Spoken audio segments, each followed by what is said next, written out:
The harvest of 1883 came in better than anyone in the Shenandoah Valley of Western Virginia had a right to expect.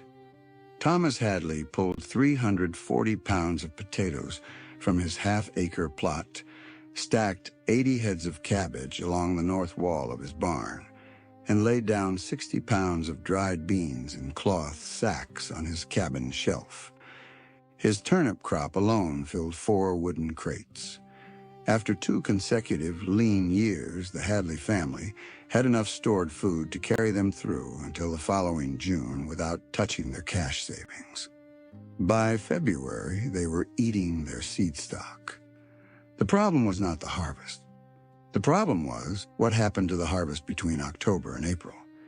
The Hadley cabin sat on a gentle south-facing slope in the lower valley, where winter temperatures swung violently between thaw and freeze, sometimes dropping 30 degrees in a single night and climbing back above freezing by noon the following day. These freeze-thaw cycles were merciless to stored food. Potatoes froze solid in the barn during cold nights and turned black and rotten when they thawed. Cabbage heads that survived the first freeze collapsed into soft, foul-smelling mounds after the third. Turnips softened and grew mold within weeks of the first hard frost. Thomas had built his barn storage according to the standard guidance, a raised wooden platform 18 inches off the ground to prevent ground moisture from reaching the food, straw packed around the perimeter of the storage area as insulation, a wooden door fitted tightly to prevent wind infiltration. 3 neighbors used identical systems and faced identical results every winter without exception. The Hadley family's diet from December through March consisted primarily of dried beans, cornmeal, salted pork, and whatever canned goods Margaret Hadley had put up in glass jars during the summer. Fresh vegetables were gone by Christmas in a good year and by late November in a bad one. The children developed the pale, tired look that every Valley family recognized as the mark of a long winter without green food. Thomas's youngest daughter, Clara, had suffered a serious illness the previous February that the local doctor attributed directly to the poor winter diet. By March of 1883, with the bean supply running critically low and 6 weeks of cold weather still ahead, Thomas Hadley made a decision he had been considering since his father first mentioned it years earlier. He was going to dig a hole. Thomas Hadley's father, William, had spent 2 years in Pennsylvania during the 1850s, working on farms owned by German Mennonite families in Lancaster County. These families had been in America for 4 generations and had brought with them a set of food preservation practices so effective that their cellars looked the same in March as they had in October. William Hadley had described these root cellars in detail on winter evenings when Thomas was a boy. Not a corner of the barn, not a wooden box packed with straw, a dedicated underground chamber, dug below the frost line, built from stone and clay, designed to maintain temperatures between 32 and 40 degrees Fahrenheit through any winter, regardless of what the air above ground did. The principle was the same one that made caves naturally cool in summer and naturally warm in winter. Below a certain depth, the Earth maintains a nearly constant temperature year-round. In the Shenandoah Valley, that depth was approximately 4 feet. Below 4 feet, the soil temperature stayed between 35 and 42 degrees Fahrenheit, regardless of whether the surface was frozen solid or baking in July heat. A chamber built at that depth and properly sealed would never freeze. It would never overheat. It would hold the steady, cool, slightly humid conditions that root vegetables, cabbages, and preserved foods needed to survive 6 months without deterioration. William's description included specific construction details he had observed on Pennsylvania Mennonite farms. Stone walls to prevent soil collapse and provide thermal mass, a timber and earth roof thick enough to insulate against both cold and heat, a ventilation system using 2 small pipes, one near the floor and one near the ceiling, that allowed controlled air exchange without letting outside temperature extremes penetrate the chamber. A heavy insulated door set at an angle in the earth to minimize cold air entry during access. Drainage stones under the floor to prevent water accumulation that would rot both the food and the structure. When Thomas raised this idea at the community gathering at Brennan's mill in early October of 1883, the response was familiar. "A man works all summer to grow food, and then he wants to spend the whole fall digging a hole to put it in," said George Alderman, who had farmed the adjacent property for 14 years. Alderman was a heavy-set, practical man who measured everything in labor hours and had no patience for projects that did not produce an immediate return. "Pack it in straw. That's what straw is for." Robert Neely, whose farm sat a mile south along the creek, added that underground chambers filled with water every spring and turned everything stored in them into a rotting, mold-covered mess. He had seen it happen on 2 different properties before he arrived in the valley. "You'll dig your hole and fill it with water and watch every potato you own turn black," he said. "I'll keep my barn." Henry Marsh, the oldest farmer in the lower valley at 71, said he had stored food in barns his entire life and had managed well enough. He did not see why a man would dig a cellar when he already had a perfectly good barn floor to stack things on. Thomas nodded, said little, and went home to sharpen his spade. What Thomas understood and his neighbors did not was that the barn they were all using as storage was one of the worst possible environments for root vegetables through a Shenandoah winter. A barn is essentially an outdoor structure with a roof. Its temperature tracks the outside air temperature closely, rising and falling with every weather change. On a cold night in January, when air temperatures drop to 10 degrees Fahrenheit, the interior of a straw-packed barn might reach 20 degrees, cold enough to freeze potatoes solid. On a warm February afternoon, when temperatures climbed to 45 degrees following a cold snap, the same barn would warm rapidly, thawing anything that had frozen the night before. Freeze, thaw, freeze, thaw. That cycle destroys cellular structure in root vegetables as effectively as a knife. Each freeze ruptures cell walls. Each thaw allows bacteria to enter through those ruptures. After 3 or 4 cycles, a healthy potato becomes black, soft, and inedible. The solution was not more insulation on top of the barn floor. The solution was to remove the food entirely from the above-ground temperature environment and place it in an environment that did not participate in surface temperature swings at all. Earth is an extraordinary thermal buffer. The sun heats the surface during the day, and the surface radiates that heat back at night. But this exchange of energy affects only the uppermost layers of soil.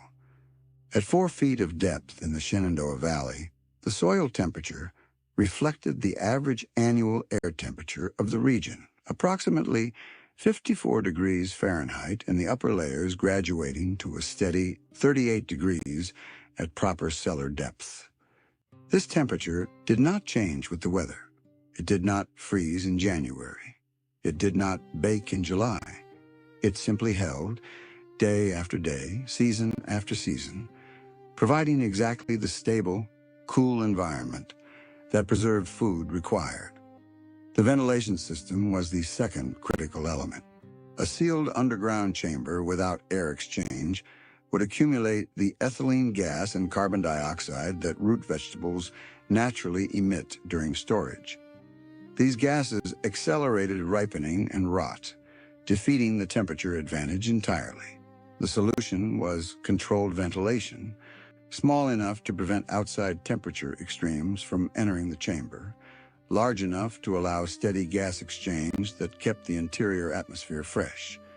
2 pipes of the correct diameter, positioned to create a natural convection loop, could achieve this exchange passively without any mechanical assistance.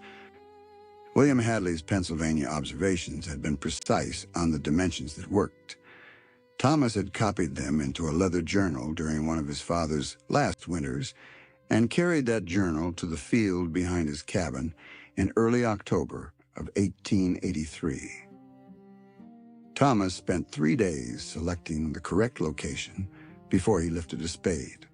Site selection determined whether a root cellar succeeded or failed more than any other single factor, and the wrong location could turn a well-built cellar into a flooded, useless chamber within one spring thaw.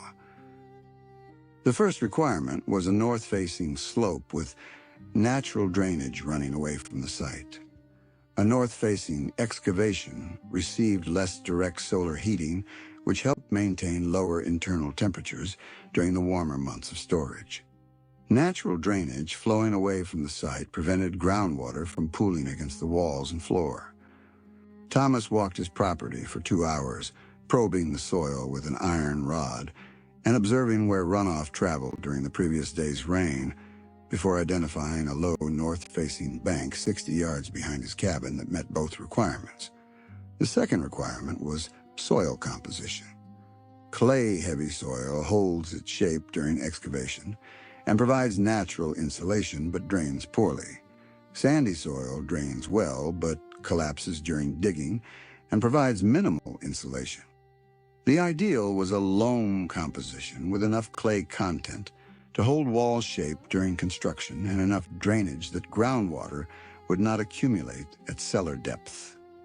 Thomas dug 3 test holes at his selected site to a depth of 5 feet, examined the soil at each depth level, and confirmed that the bank offered the composition his father had described as ideal. The third requirement was proximity to the cabin without being so close that the cellar would be affected by the heat the cabin generated, or the foot traffic around the structure. 60 yards provided the correct separation. He staked the perimeter on the morning of October 8, 1883. The planned chamber measured 12 feet long by 8 feet wide, dimensions his father had specified as the minimum for a family of 5 needing to store a full year's harvest. He drove corner stakes and ran twine between them, then stood back and looked at the marked rectangle for a long moment. From the outside, it looked like the beginning of a grave. His neighbor, George Alderman, rode past on the road 200 yards away, looked across the field, and shook his head without stopping. The digging began on October 9th and lasted 11 days. Thomas worked from dawn to mid-afternoon each day, stopping when the light failed or when his back refused to continue. The work was harder than he had anticipated. The upper 2 feet of soil came out easily, soft loam that a spade cut through cleanly.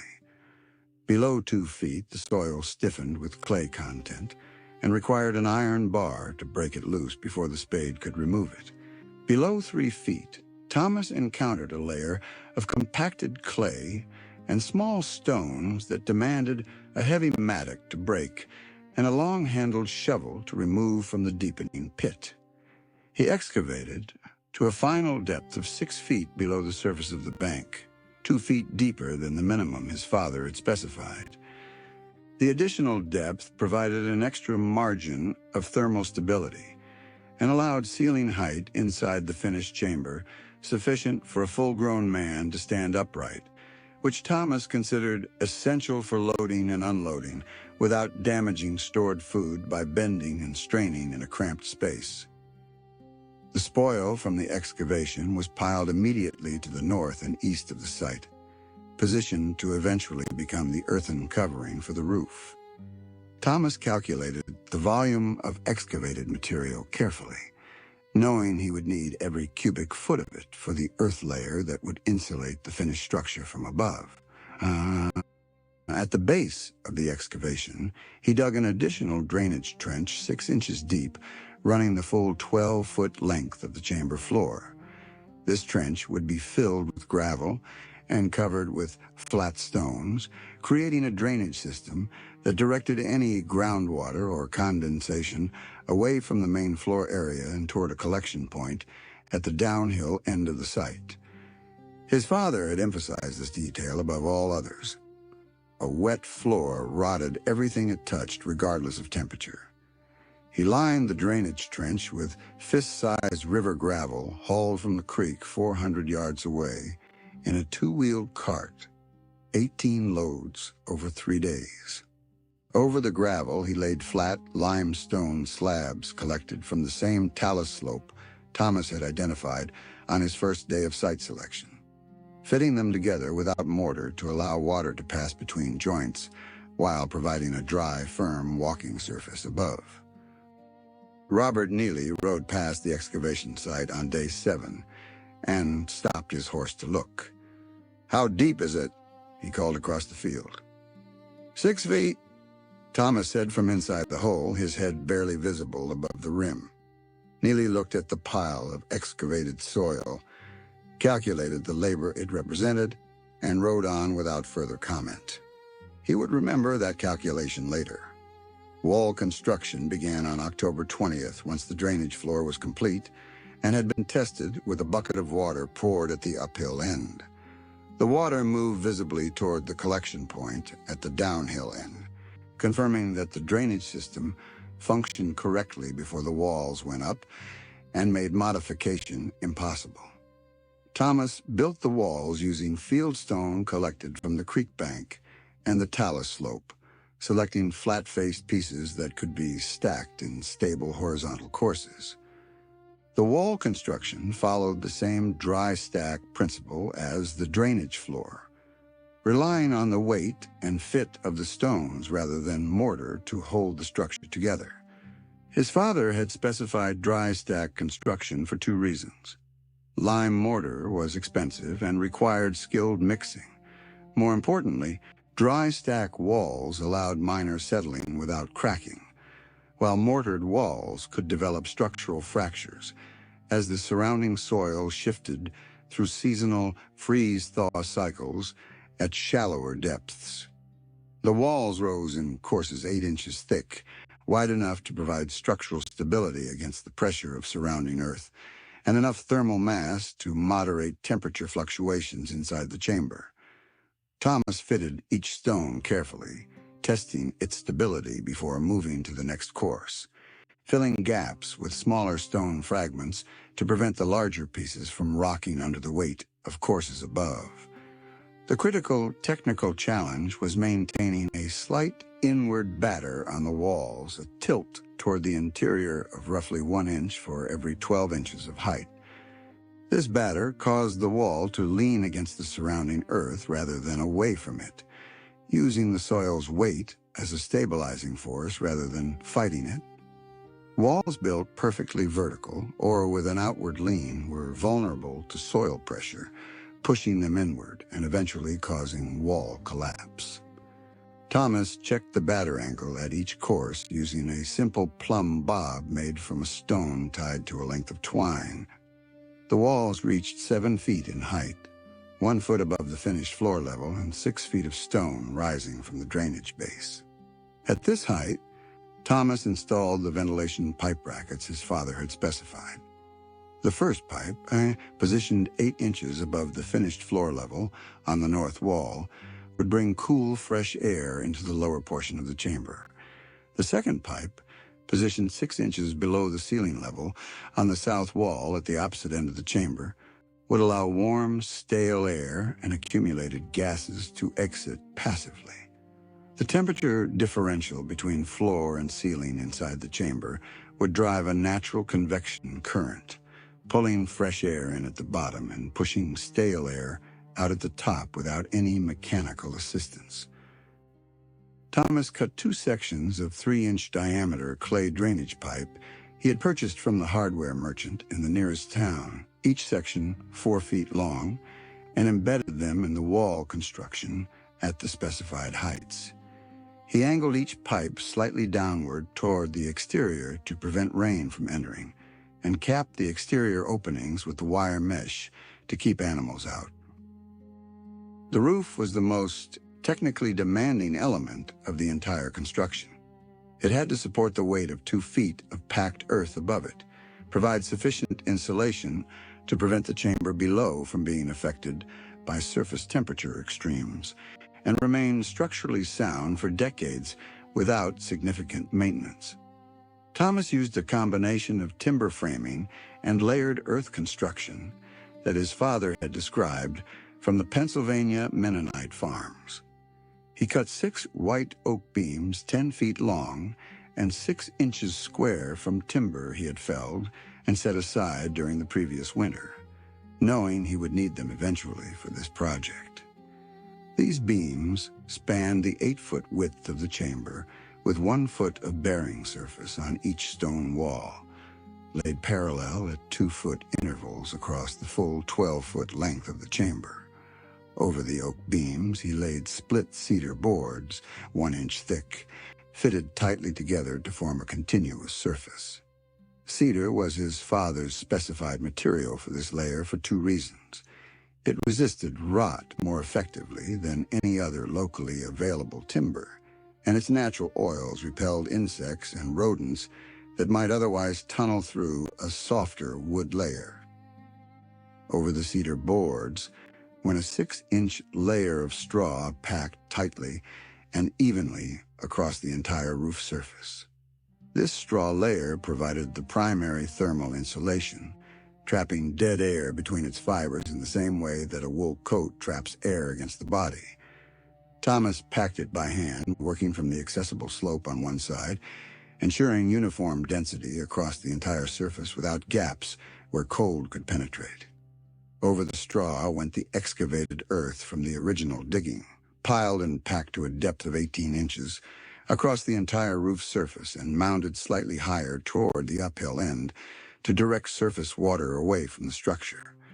This earth layer provided both additional insulation and the final weatherproofing.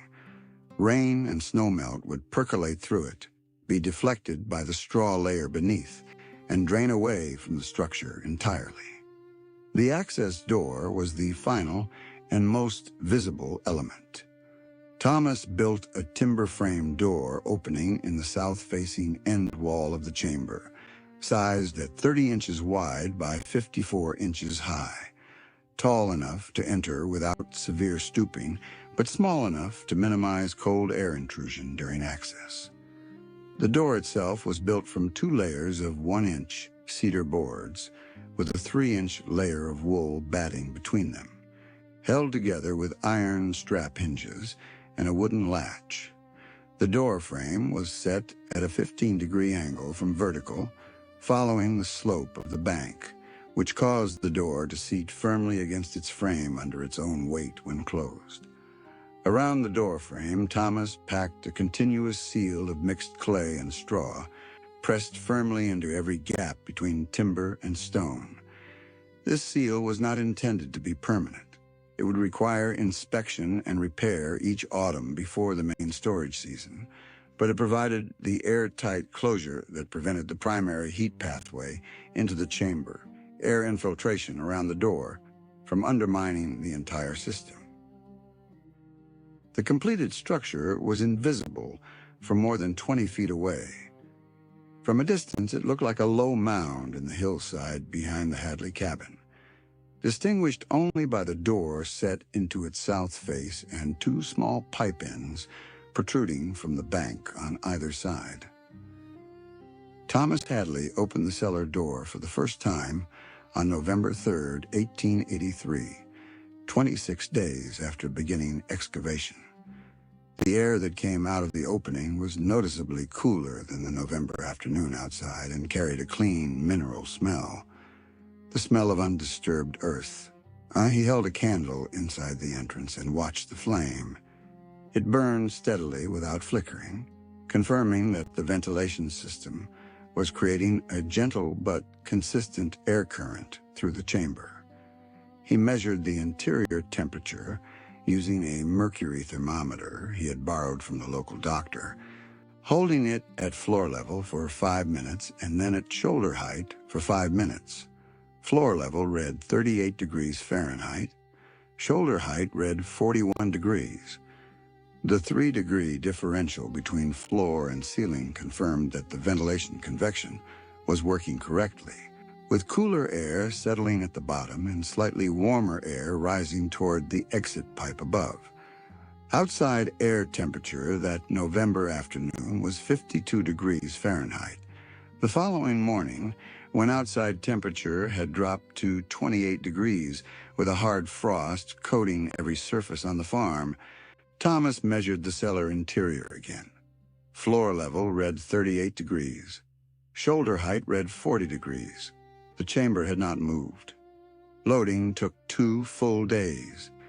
Thomas carried every potato from the barn, sorting them by size and condition as he went, setting aside any with soft spots or visible damage for immediate use, and loading only firm, undamaged specimens into the cellar.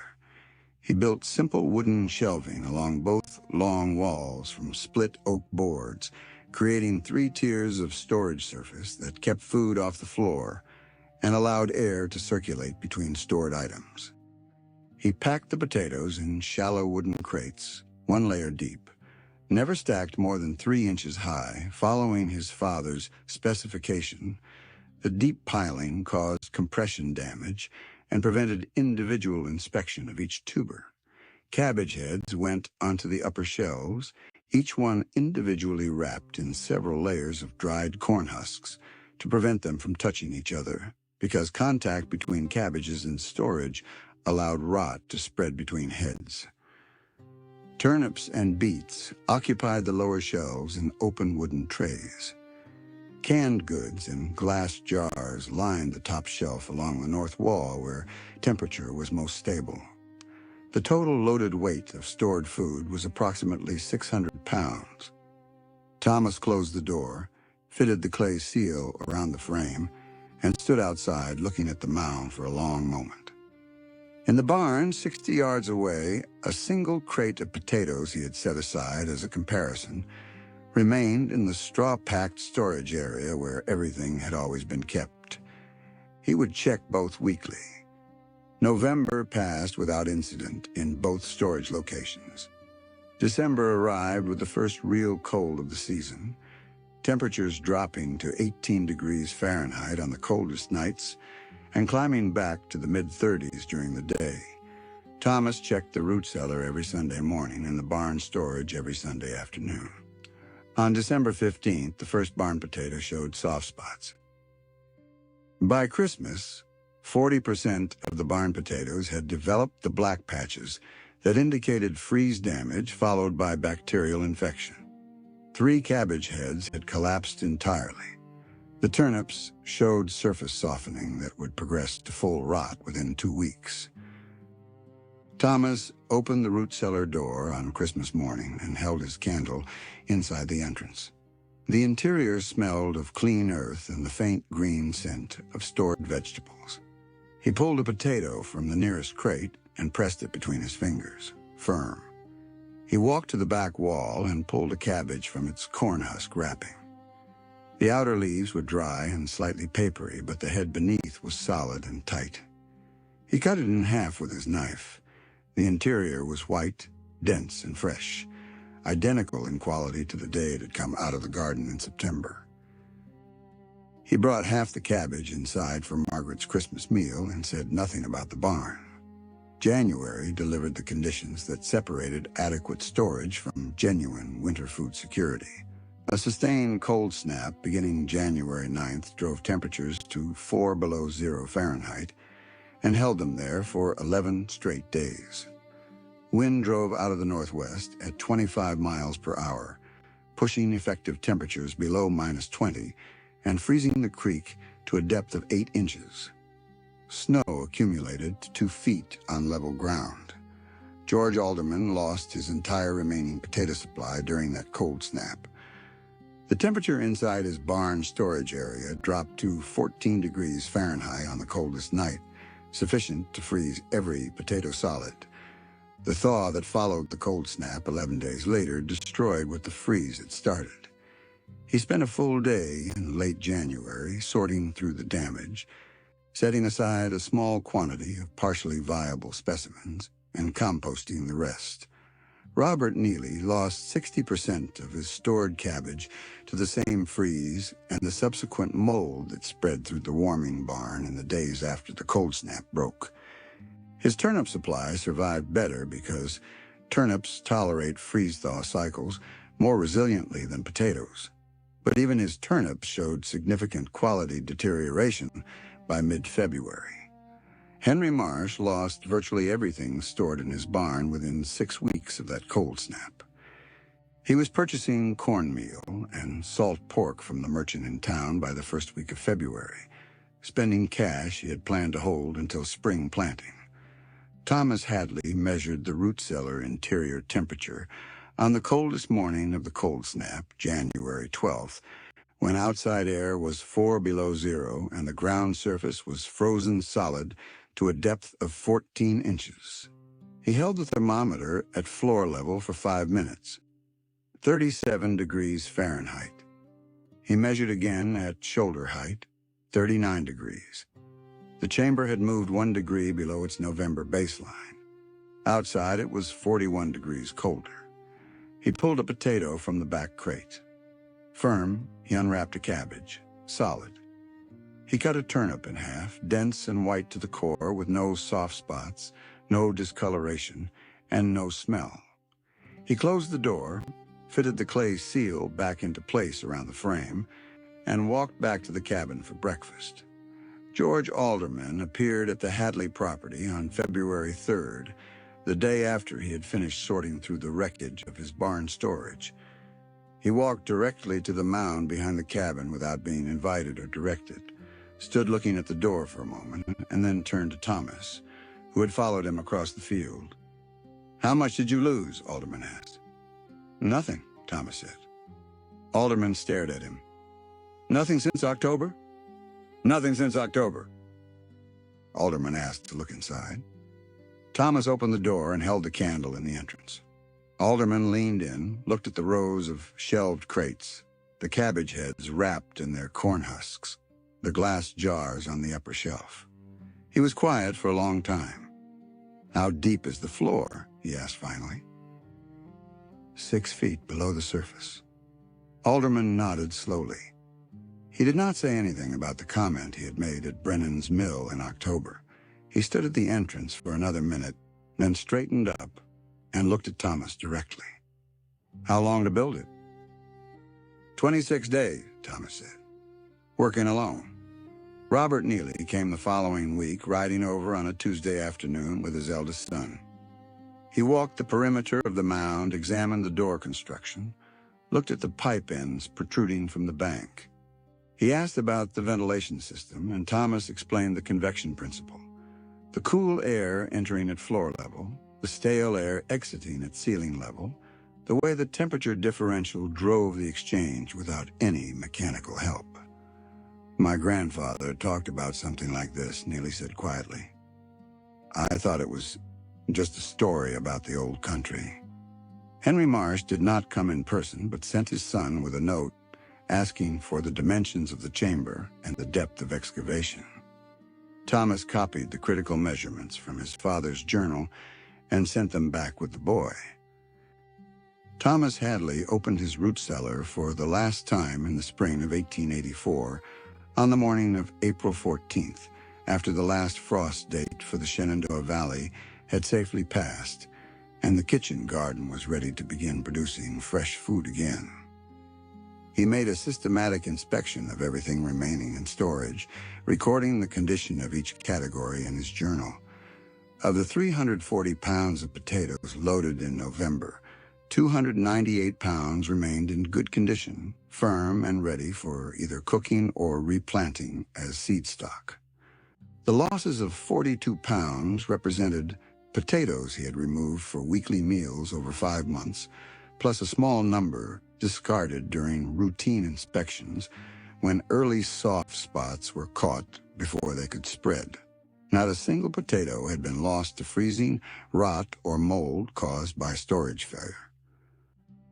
Of the 80 cabbage heads, 71 remained. The losses were 9 heads removed for meals. Not one had been lost to deterioration. All 60 pounds of dried beans remained intact. Every glass jar on the upper shelf was sealed and sound. The comparison barn storage had been abandoned by January 20th after the last viable potato had been pulled from the wreckage of the cold snap damage. Of the 40 comparison pounds Thomas had placed in the barn in November, nothing was salvageable by February. He wrote the numbers in his journal without commentary. They did not require any. By April of 1884, George Alderman had already broken ground on a root cellar of his own, using dimensions he had copied from Thomas's specifications. Robert Neely began his excavation in May. Henry Marsh's son built one that summer under Thomas's direct supervision, paying for the guidance with a week of labor during the Hadley Farm's hay harvest. The root cellar design spread through the lower Shenandoah Valley the way practical knowledge always spreads among farming communities, not through formal instruction or written guides, but through one man watching another man's food last through winter while his own turned black in the barn. What Thomas Hadley built was not an invention. Underground food storage had existed in every cold climate civilization on Earth for thousands of years. Roman legions built them on campaign. Viking settlements depended on them. The German and Swiss communities of Pennsylvania had maintained them continuously since their arrival in America. The knowledge was not lost. It was simply ignored by a frontier culture that valued speed and simplicity over the kind of patient, labor-intensive construction that produced durable solutions. The cost of that ignorance was measured in food. Every family in that valley spent money in February and March buying from merchants what they had grown in their own fields the previous summer. The difference between Thomas Hadley's family and his neighbors that winter was not farming skill, not luck, and not a better harvest. It was 26 days of digging and stone laying in October that everyone around him had decided was not worth the effort. The root cellar system required no purchased materials beyond the clay drainage pipes. It required no specialized skills beyond careful stone laying and basic timber framing. It required no ongoing fuel, no maintenance beyond an annual inspection of the door seal and ventilation pipes, and no attention whatsoever during the storage season itself. Once built correctly, it simply worked year after year. Through every cold snap and freeze-thaw cycle the Shenandoah winter could produce. The earth below 4 feet does not negotiate with the temperature above it. It holds its 38 degrees whether the surface is frozen, solid at 4 below zero, or thawing in a February warm spell. That thermal stability is not a theory or a tradition from the old country. It is a geological fact that applies equally to every piece of land in every cold climate on Earth. Thomas Hadley's neighbors had access to the same earth. They had the same spades, the same stone, the same creek gravel, and the same 26 days in October between harvest and the first hard frost. The men who told him his underground hole was not worth digging were buying cornmeal from a merchant in February with money they had earned the previous summer, growing the food they had allowed to rot in their barns. Some lessons only arrive after the cold does.